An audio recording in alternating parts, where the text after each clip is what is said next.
Hello and thank you for joining us. Tuesday edition of Journalist Hangout. I am Kemi Folade.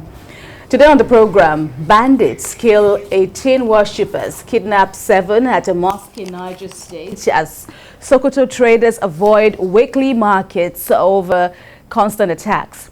Plus, Anambra State moves schools to Saturdays over sit-at-home threats as the National Security Advisor cautions IPOB against disrupting the state's governorship election.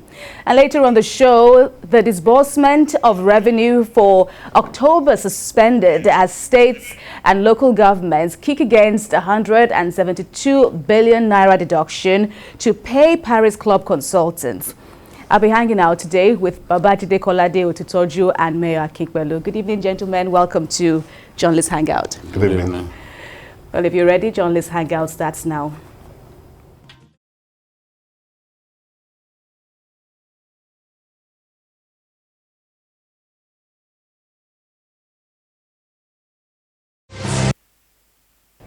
While the more Nigeria devises strategies to tackle bandits, the more they evolve to cause mayhem. On Monday this week, armed bandits on motorbikes stormed a mosque in Mazakuka community of Mashego local government area of Niger State at about 5 in the morning.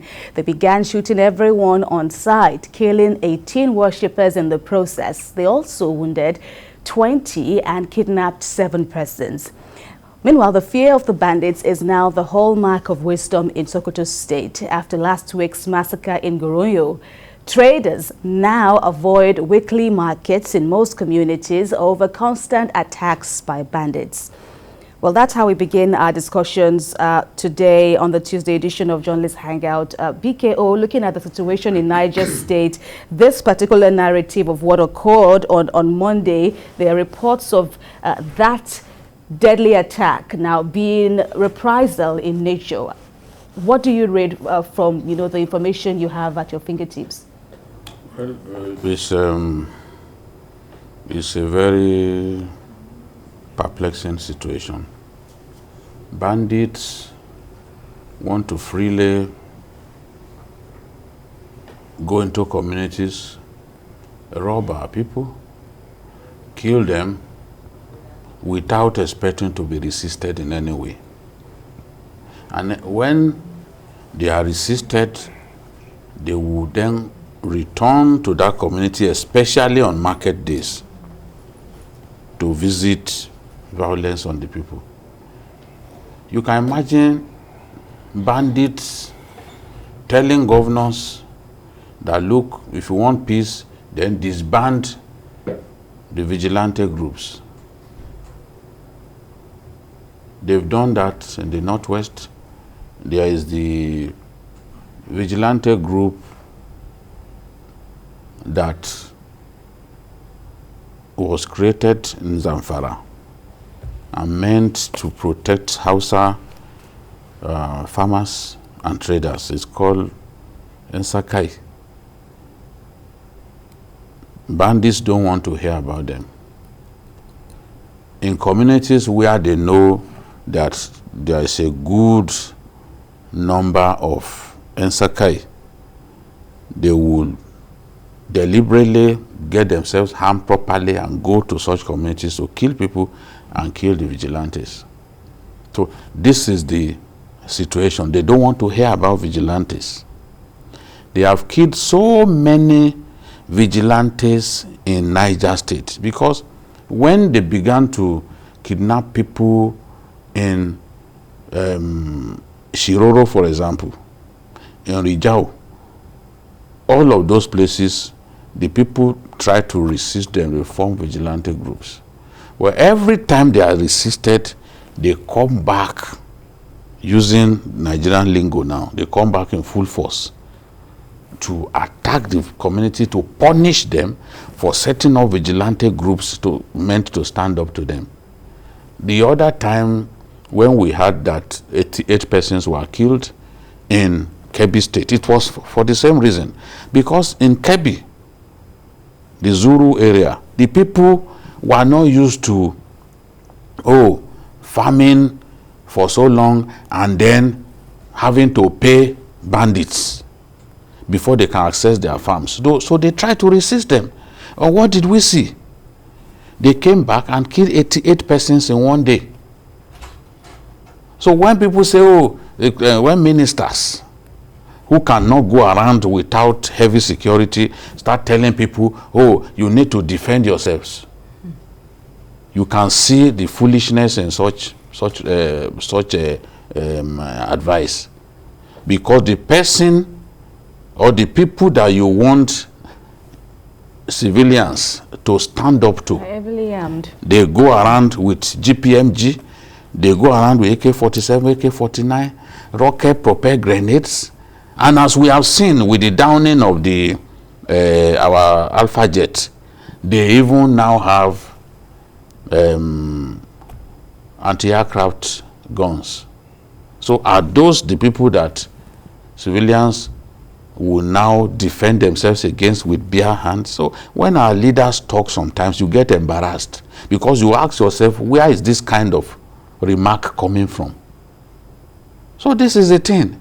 In Niger State, we were a bit happy because we were not hearing some reports of kidnapping. It came down a little bit in the Shiroro area where it was most notorious, where those reports were always coming from. But look at what we are seeing. And that is the point that I always make, that with these people, you must not jubilate too early.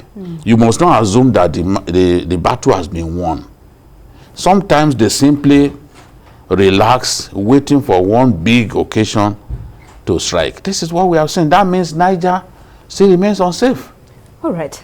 Let me hear from Mayor. Well, I wanted to, BKO beat me to it. I wanted to, ask further how then, or what more can civilians do? Because in addition to them being told to defend themselves, they are also now, being enjoined to provide the needed information that will help government and security forces to beat the bandits or terrorists at their game. But looking at the situation in Niger, in neighboring Sokoto, and in the entire northwestern region, how do you see that, being realistic? Let me start by saying that I acknowledge that our security forces are doing a lot of work. They're making a lot of sacrifices to protect the Nigerian people, especially our armed forces. But it seems that effort is not enough. And we have to tell ourselves the truth. This government has failed when it comes to security. Because the primary duty of government is protection of life and properties. And when you look at Nigeria now, Nigeria is very much unsafe. In fact, it's so scary that we are moving towards a major disaster, because if we are not careful, Nigeria may become ungovernable. Nigeria may become a failed state. And we are not in a outright war, but it's like that because all sections of the country are under one security challenge or the other. Before it used to be only the Northeast, but now it's everywhere. Whether it's terrorism, whether it's banditry, whether it's kidnapping, the country is becoming ungovernable, and the government have to do something about it. Having said that, it is the duty of government to protect citizens. Yes, the citizens can assist government in protecting themselves, but like Jide said, they are at a disadvantage because they don't even have the wherewithal to protect themselves. So it is unfair for government to abdicate the responsibility of protecting its citizens to the citizens themselves, because that is why we have government in the first place. People cannot resort to self-help, and in this case they are not even in a position to do that effectively because of the superior firepower of the bandits. So I still believe that we have to go back to government for the government to live up to their responsibilities of providing security for the Nigerian people. Okay, so let us also turn our spotlight to the economic challenge or the economic disaster that we see playing out in Sokoto State. Farmers can go out to farm. Traders are now looking for days that is best safe for them to come out and trade. There are even days that they won't even come out at all.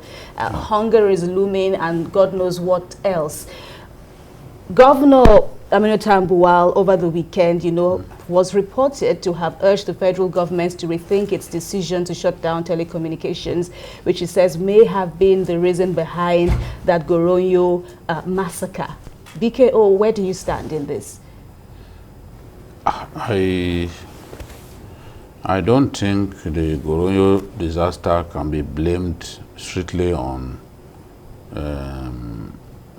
the shutting down of telco services. I think that increasingly we are seeing the ability of these terrorists to continue to operate with abandon despite those security measures put in place. When you look at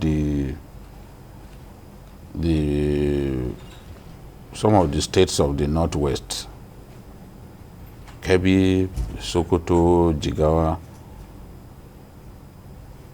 Katsina, they have boundary with Niger Republic. We have seen that they are able to use Nigerian telco services in those border communities. So it's a way, it's much more expensive to use the Nigerian telco services, but the bandits have the capacity to pay.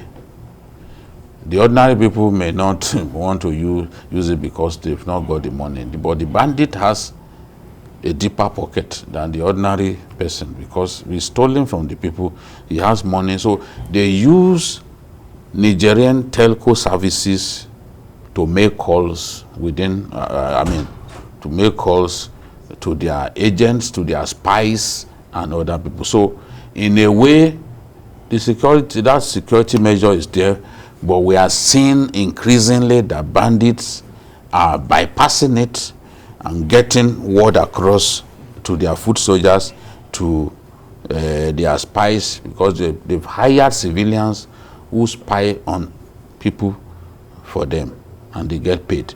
So this is the thing. That's why people in those distant and border communities are worried that, look, we just shut down telco services, but it's not stopping these guys from even negotiating for ransom. It's just like in Borno State, in some of the communities that share border with those three countries, because Borno has that singular privilege of being a state that shares border with three countries, Chad, Niger Republic, and Cameroon. So they are able to use the telco services of those countries in Borno State as well, in some of those local governments. So this is the thing. I believe that those measures were well thought out. They will help in a way, but those measures won't completely put an end to the activities of these guys. And those measures are also inflicting pain on our people. They are sacrificing, but as we have seen, we are dealing with people who are so entrenched, they don't want to give up this trade. So we've got to be more determined, we've got to be more focused. These local governments in Niger, before now, they were not even attacking people in the area. So we are seeing these people moving away from places that we had known them to be notorious. They are moving away from those areas.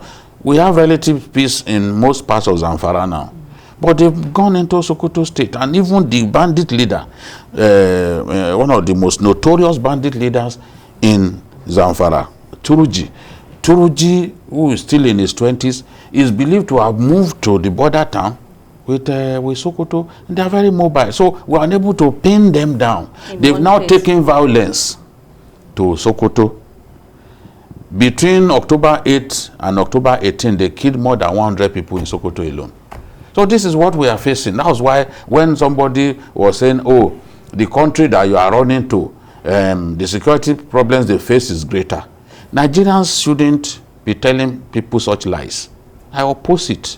You can tell people that your country is a great country. We have other things by which we can sell our country to other people. But don't come and lie that there are more killings in other places than Nigeria. where in one day 88 people get killed. As we have seen in Sokoto, just look at just a matter of 10 days, more than 100 people killed. Everyone knows that the governor can't deny.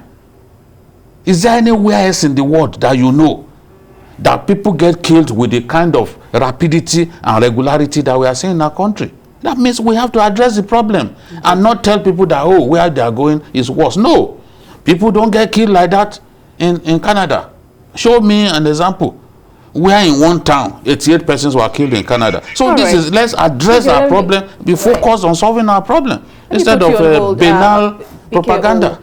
So we move on, to touch base on other topics. But Mayor, what will be your final take on this? First, some have said, should we brand them terrorists? Some have said, brand them. Some have said, if you do, the tide of the war they are unleashing on Nigerians will change, because now they would even get... Right. So where do you... Semantics. Right. That's just semantics. Whether you call them terrorists, whether you call them bandits, they are doing the same thing. With unleashing terror on our people. So what you call them doesn't matter. But my own position is that, I said it one time, the military have to change the strategy.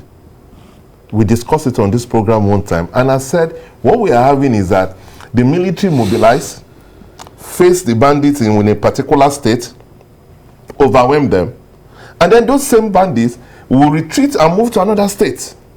And we've been doing that all over again. The only way we can solve this problem is for the military to know that, look, we are going to go for an all-out attack, and they are going to face these bandits on all fronts at the same time.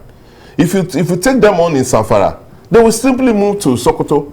If you take them in Sokoto, they will move to Niger, because there is interconnectivity with all these states. So it's easy for that, because they are mobile. They are not in a particular place. In most time they spend their days in the bush. So it is easy for them to move around. So you have to change the strategy of taking them on at a time, because if you notice that they took them on in Zamfara, the things have gone down in Zamfara, but it has escalated in Sokoto because they keep moving around. So you have to take them on all those fronts at the same time. All right, well, that said, we will rest our conversation on the security situation in Niger and Sokoto and other parts of the northwestern region here in Nigeria. Let's go down east now, where despite attempts to change the narrative in the southeast, it appears members of the indigenous people of Biafra, that's IPOB, will not relent. The Anambra state government has now adopted Saturdays for normal school days following the weekly sit-at-home on Mondays declared by IPOB. The state's Commissioner for Information and Public Enlightenment, Don Adinuba, explained that this measure is to ensure safety of pupils and teachers.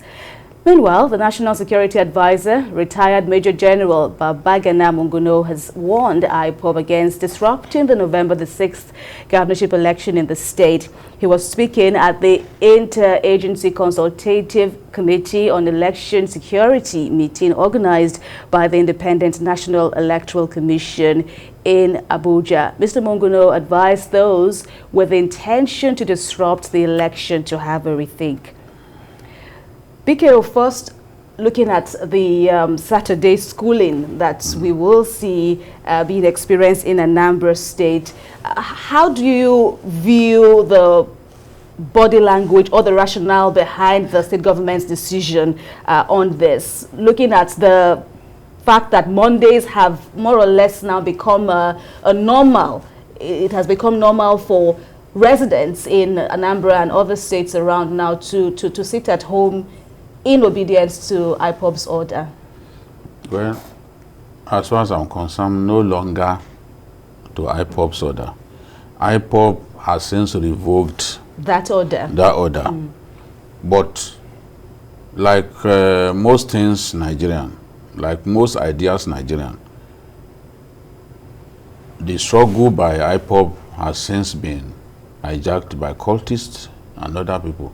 You needed to listen to the governor of Ebonyi, some days back, speaking about how this matter had been hijacked.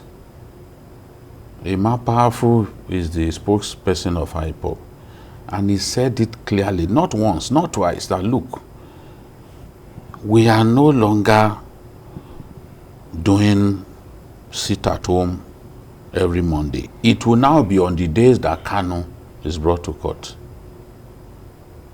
We made it clear that, look, even Kanu would not want to see so much pain inflicted on his people. What's the essence of his struggle if he will be happy to see his people suffering? That's not what Kanu wants to see. But cultists and other renegade groups have since taken over. So they are not even listening to IPOB anymore. IPOB has no grip over some of the groups that emanated out of this whole problem. It's like that even Boko Haram too now has factions. Before it was the faction led by Shekau alone. Later on we had Ansaru, we had ISWAP, we had other groups. And for the average resident, it doesn't matter whether it comes from IPOB. No, the average resident is not a fool. He knows that government cannot provide security for him if he comes out. You can't militarize an entire area. There will be places that you won't have presence of security forces. When people come out in those places, they could be attacked and killed. This is what we are seeing. Something that is happening across the East. You know, I said it before that, look, people should not give the impression that, oh, this problem is an Anambra problem.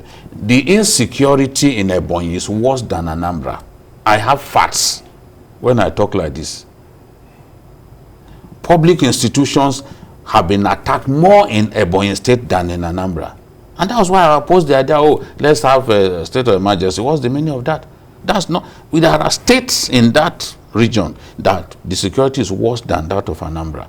This is a problem that the entire region has now had to live with. How do we get these cultists and other people who have taken it upon themselves to simply keep people in their homes? Governors may threaten fire and brimstone. Governors may threaten to withdraw the licenses of banks. Government may tell civil servants that if you don't come to work, come to work on Mondays, that your job is gone. They will not listen. Because if those boys come for them, you will not be there to save their lives. A person who, the greatest gift that God has given man is his life. You have nothing more precious than your life. When all your properties get destroyed, as long as you still have your life, you have hope. Job is an example, in the Bible, isn't it? So this is the thing. Let us see how, let us know that we have a problem. For me, for the elections, I imagine that if we put enough security in place, people can see soldiers moving around on their roads. People can see civil defense, people armed on their roads during the election. People can see the Air Force jumping in to provide security. People can see the air wing of the police overhead monitoring the entire Anambra. Thankfully, the East, those states are small states. There are some local governments in Niger, Borno, and even Bauchi that are bigger than some states, than even the biggest state in the southeast. So we need to provide enough security. If we provide enough security and people can see them, they will be encouraged to come out and cast their ballots. Nico, I'll take you up on this security presence now that is needed in Anambra State ahead of the polls. But before we get there, Mayor, looking at the announcement on schools opening, well, there's one Saturday before the election, which is this Saturday, that we'll see pupils going to schools, teachers and every other school staff. The government says it's a win-win situation. What is your sentiment, towards this? There are some private schools are, however, saying it will not augur well, for the average mentality, for the mentality that Saturdays are a day to rest and recoup for the week ahead. But what do you think? These are desperate measures? Yes, it shows the helplessness of government in tackling the problem that we have in the Southeast. to me, in the short run, is an okay thing, because you cannot allow students to continue to miss Mondays and not make provisions to augment that. So if they said students should come to school on Saturday, it's as an interim measure, we have to go like that. But it shows the level that we are in and the helplessness of government. But what is going on in the Southeast, I put the blame squarely on KANU and IPOB, because they've created a monster that they cannot control. Right now, KANU and those who run IPOB cannot control the situation, what is going on. Because it's just like the same thing that happened during NSAS. Those who planned NSAS meant well. They've done that, but eventually it was hijacked and there was violence everywhere. And that is the problem with things. When you introduce violence to your agitation, it doesn't solve any problem. It creates more problem. Because some people, cultists, criminals, and those who don't want to go for the state will come in, because you see, why they will like that is that most of these people are the low cadre of the community. I'm afraid let me interrupt you, Okay. Mayor. We'll return to this conversation, but we must take this very quick break, and we'll be back for more on Journalist Hangout. Please stay with us.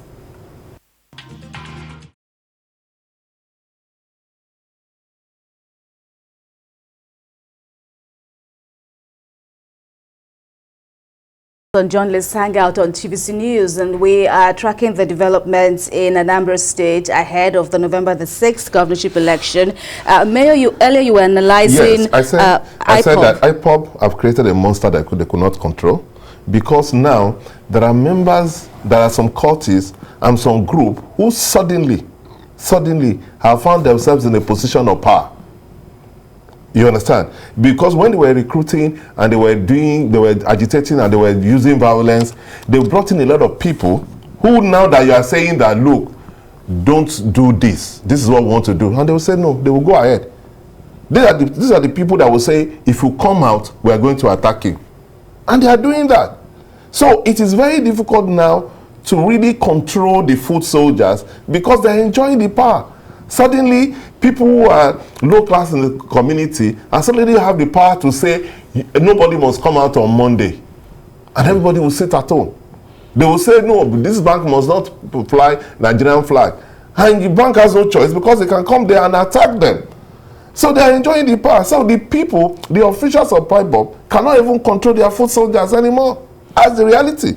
Because all these things that are going is people who were formed, who were put together in the name of IPOB. All right. Well, looking at the elections in 2 weeks' time now, we have also, seen in reports of IPOB, threatening that there will be a week-long shutdown if Nnamdi Kanu isn't released by November the 4th. This amidst the warnings from the president, from the NSA himself, Mr Monguno, and amidst all these preparations, what could be going on now in the psyche of somebody residing in Anambra State? But BKO, when you base this along with what you said earlier on about what IPOB is saying and what IPOB isn't saying, how do you view this latest threat? Well, when IPOB speaks, we know it's IPOB speaking. It is clear that IPOB has revoked the Monday sit-at-home order that it instituted in the first place. That one is a fact. Now, Kanu, initially IPOB said if they didn't bring Kanu to court, it will institute a 21-day sit-at-home. Everyone appeared to pile pressure on the government and the DSS. On this program, we said repeatedly that, look, if you want to put someone on trial, why are you reluctant to bring him to court? Bring him to court. I guess the fear then was, Kanu will make some political statements and they will not want the media to report it. But Kanu behaved like a gentleman in court, was brought to court, and he was looking robust. So to refuse to bring him to court was what angered them, and they warned that they would do a 21-day sit at home. In the end, we have no reason to fear a 21-day sit at home. But while prominent Igbo leaders are working on a political solution,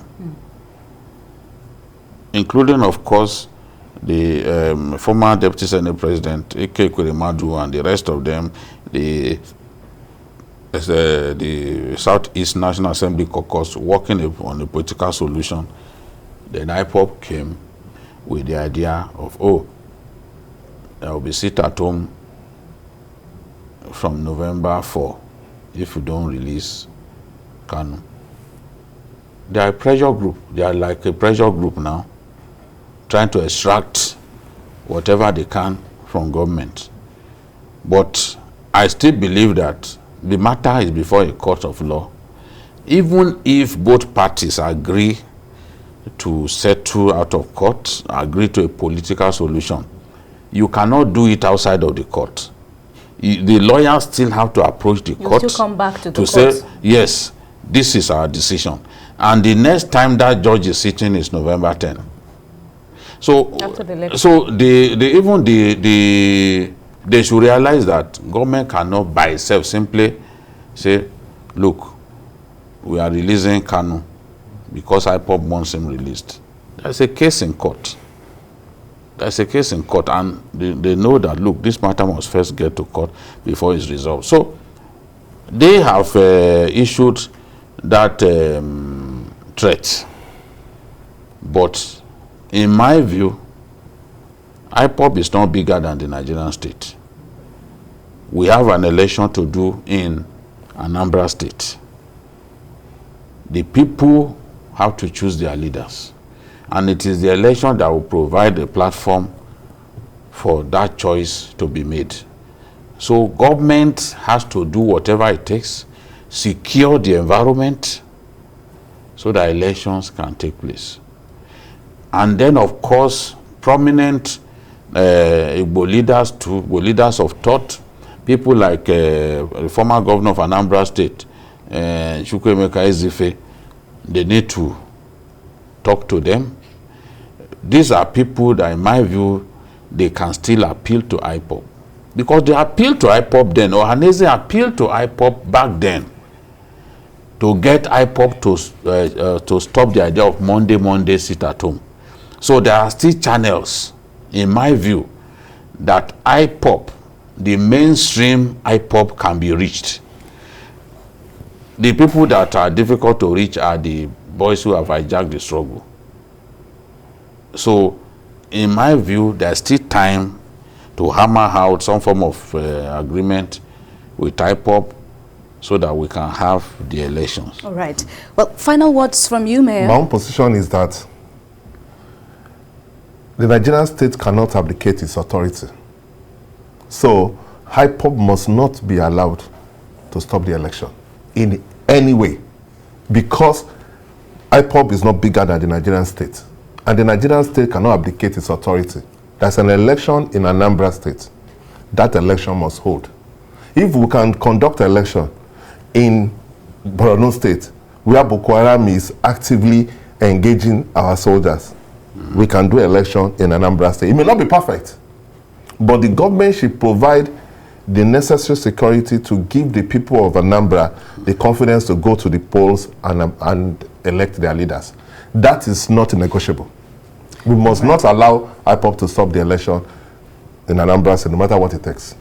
All right. Well, that said, let's go to our next issue of discussion, and this is about the vexed issue of payment of, wait for it, $418 million, which is an equivalent of 17.2 billion naira. Now, this 172 billion naira, I beg your pardon. Now, this payment by the federal government is to private consultants on the Paris Club refund, and that controversy is still heating up the polity. And this development, which has pitched states and local governments against the federal government, is casting doubt over payment of salaries by states. This due to the decision of the federal government to debit local government accounts, and it is also despite a directive by President Muhammadu Buhari to the Ministry of Finance, Budget and National Planning to stop the payment and deductions.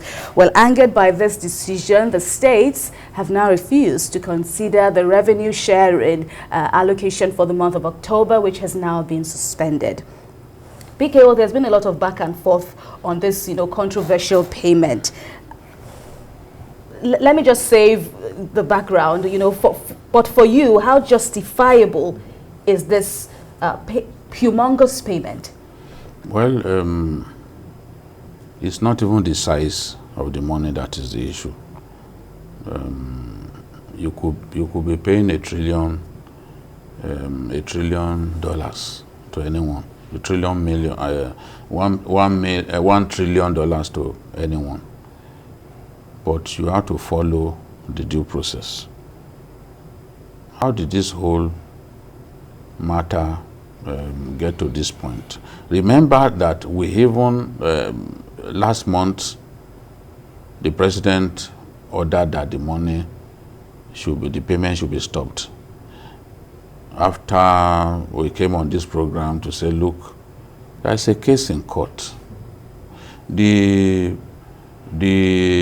judgment debt that this payment seeks to execute, there is a case in court about it.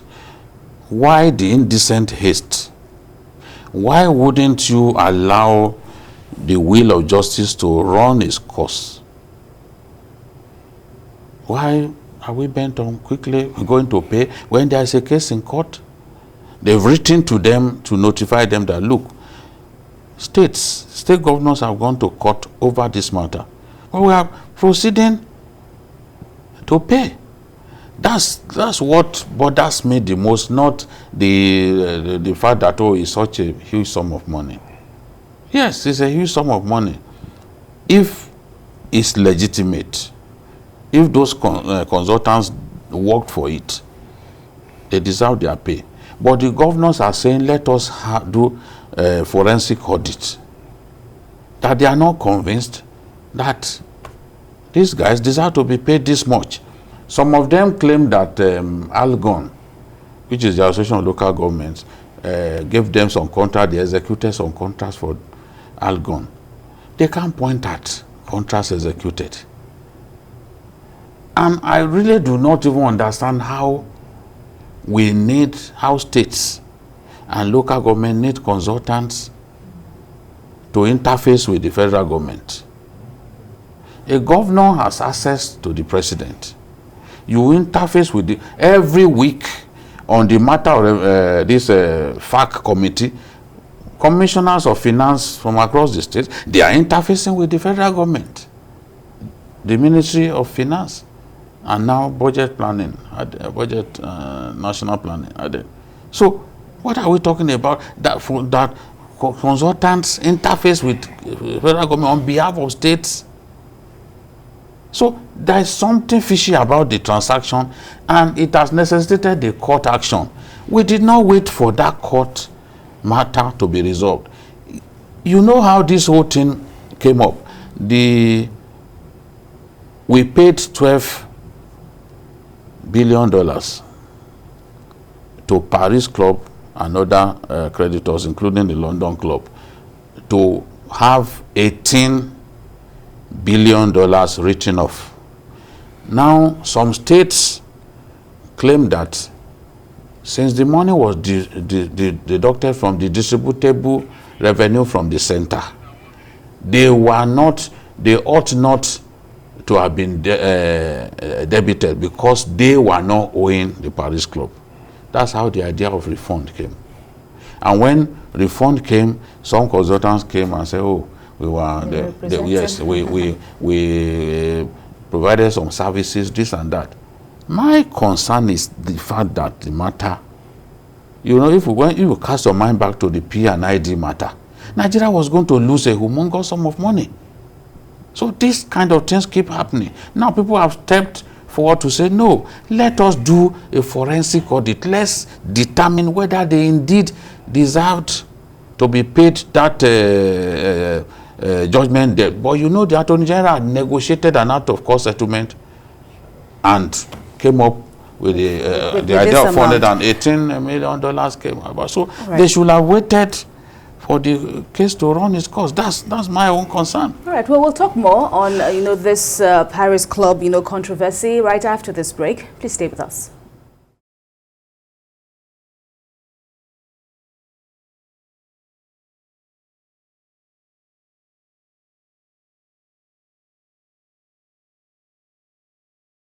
You're watching Journalist Hangout on TVC News. We have been discussing the Paris Fund refund controversy. BKO has, had a say. Let me hear from Mayor now. The call out there seems to go the way of a forensic audit, and I guess paramount would be, why states, BKO touched on that, why states or why consultants have to, say they are representing states and local governments. That is where I stand. One, the case is in court. So we must allow the case to run its course. That's one. Two, there must be forensic audit because it shows the kind of negligence that we have within the polity. Because each state have the Attorney General and the Minister of Justice. Each state has they have Commissioner for Finance. Indeed. And a ministry to that effect. Within those two offices, they should be able to do anything they want to achieve without resorting to consultants. That's one. Two, how did they arrive at such a humongous amount of $480 million for consultancy fee? Because when you even look at the amount that occupies within the money they are trying to give back, it doesn't make any sense. So you will just give some money to some consultants, I think about 3 or 4 of them, you understand? And the states are saying, look, we object to this kind of payment. So we want to do forensic audit. They didn't agree. That's why the state went to court. You understand? So why is it that they don't want us to see that truly paying them is justified? Why this rush to pay them? Because immediately you start deducting this money, it becomes a fait accompli. It becomes a fait accompli. There's nothing you can do again. Even if you go to court, it will be very difficult to get money back from those consultants, because those consultants, they are operating from the premise that this thing is justifiable. You are owing us this amount of money. So by the time you pay them, court can stop the deductions. Yes. Court can stop deduction. Yes, court can stop further deduction, but court cannot collect the one they've collected. The court has in some cases also, ordered a refund. If you look at the case of lawmakers who overstood or who were illegally, sworn into office. We are going to get to that. So why is it that they cannot? The most reasonable thing to do, since there seems to be a controversy over the payment, and the people that you have done the consultancy work for, on which basis we are collecting the money, said, look, we don't agree with what has been agreed. So, and we are going to court. Then go and meet them in court so that you can explain in court why paying that money is justified. I think, Mayor, my own worry and some of the things that I don't like going on in our country. We have a president that has a high integrity quotient. Whichever way we look at it, we may not like his style. Yes. But he has a high integrity quotient, and no one can really doubt that. Even the West supported him because of that. The president stopped this payment. At what point did he change his mind? They felt Nigerians did not need to know, because they knew that once it is announced to Nigerians that, okay, the president has given the go-ahead, taken a second look at this matter and ordered the payment of that judgment debt, people will now start asking questions. So they didn't even feel like they were responsible to the rest of us. They didn't make it public. Even the finance commissioners of the states were not notified. Yes. They just came to the revenue allocation committee meeting on Friday to announce that they had begun deductions. And that's why the chairman of the committee of finance commissioners in the country said, no, this is even unconstitutional, because what that portion of the constitution says is revenue accruing to the federating units shall be distributed. It didn't say that the federal government, because is the custodian of the finances of the country, shall take it upon itself. It is not there. To, when it likes, take money and then give the states what they wanted. Now that's the concern. These states are going through hell at this time. Many of them can't even pay the minimum wage, and if a new minimum wage is due, and you want to start deducting from their allocation without notifying them, and this deduction will be made for 120 months. 10 years. 120 months. So that is the concern. When did the president say go ahead? Who convinced the president against his earlier directive? Thank you. Who did that? They didn't inform us. And we know that in the past that the president had been misled. BK, we have Charles from Lekki.